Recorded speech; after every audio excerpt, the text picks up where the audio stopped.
There's a type of person you've probably met before. They handle everything on their own. They never complain, never ask for help, never show when something's wrong. And from the outside, it looks like strength. But psychology tells a very different story, because the people who never ask for help aren't the strongest in the room. They're often the most wounded. They didn't become self-sufficient by choice, they had to. They built walls so high that even when they were drowning, they smiled and said, "I'm fine." And today, you're going to understand exactly what this reveals about someone who lives like this. So what does psychology really say about these people? There are 7 specific patterns that show up again and again, and once you see them, you won't be able to unsee them. Especially the last one, almost no one notices it. The first sign is that they apologize for existing. People who never ask for help often feel like a burden before they even open their mouth. There's this constant, quiet belief that their needs are too much, that their problems are inconvenient, that asking for anything will make them difficult to deal with. So, instead of risking that, they stay silent. They handle everything alone, not because they're okay, but because they don't want to feel like they're too much for someone else. And you can see this in small, everyday behaviors. They apologize even when they've done nothing wrong. They say sorry for things that don't require an apology. They minimize their own struggles before anyone else can. They downplay what they're going through. And they say things like, "Don't worry about me," or "It's not a big deal," even when, deep down, it is. And the next sign is more subtle, but far more revealing. They help everyone, but accept nothing in return. People who can't ask for help often become the most helpful people around them. They're always there, always available, always ready to listen, support, fix, or solve. And on the surface, it looks like generosity, and sometimes it is.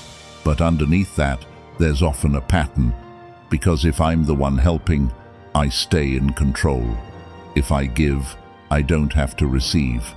If I support you, I don't have to be vulnerable with you.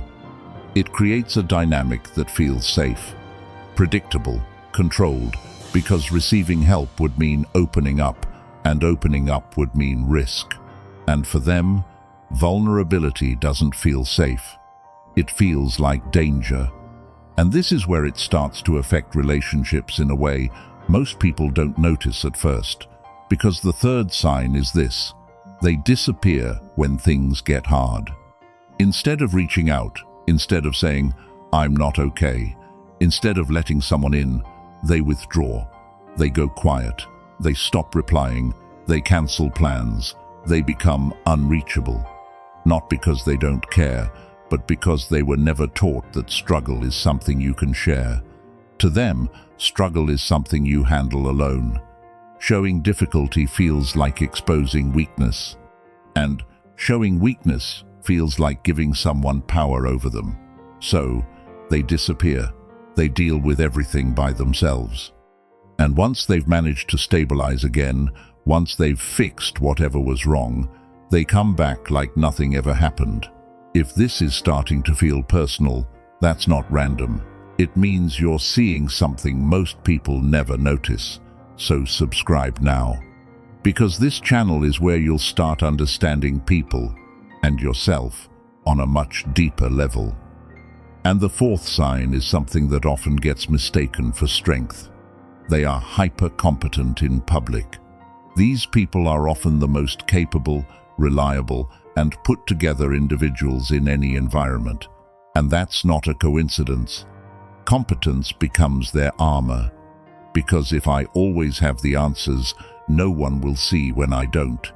If I'm always the strong one, no one will notice when I'm breaking.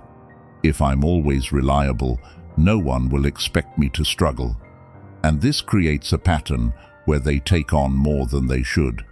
They overcommit, they overdeliver, they carry more than is reasonable. Not because they want to, but because needing help feels more dangerous than exhaustion. Burning out feels safer than being seen as someone who needs support. But it goes deeper than behavior. It becomes belief. And that's where the fifth sign appears. They struggle to trust that help will actually come. Deep down, many of these people don't ask for help for one simple reason. They don't believe anyone will show up. Not consciously, not logically, but emotionally. Because at some point in their past, someone important didn't. And the brain doesn't forget that. It stores it as a pattern. So now, even when support is available, something inside them says, "Don't bother. You already know how this ends. It's safer to handle it yourself." This isn't pessimism. It's a protection system running on outdated data, but it still feels real. And then it starts shaping how they see themselves in relationships. The sixth sign is that they feel more comfortable being needed than needing. There's a very specific kind of safety in being the one others rely on. It gives them value, it gives them a role, it gives them control. But the moment that dynamic shifts, the moment they are the ones who need support, everything changes. It feels unfamiliar, it feels uncomfortable, it feels unsafe. So they avoid it, they deflect, they joke, they change the subject. They say, "I'm fine," even when they're not, because needing someone feels like losing control. And for them, control is what keeps everything from falling apart.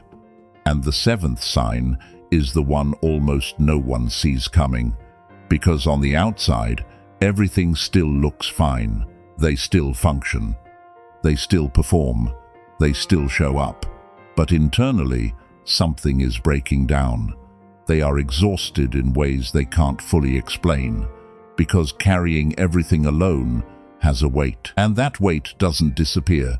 It builds, quietly, over time, and it creates a kind of exhaustion that goes beyond being tired. It's emotional, it's mental, it's something deeper.